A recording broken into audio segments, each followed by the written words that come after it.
ब्रह्म ईश्वर परमेश्वर श्याम रे,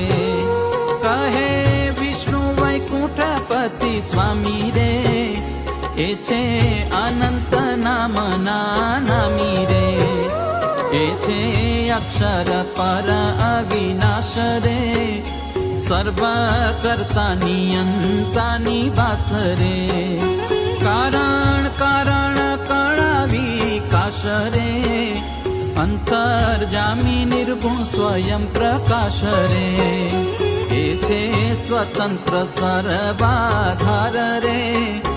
एवा भक्ति धर्म ना कुमार रे।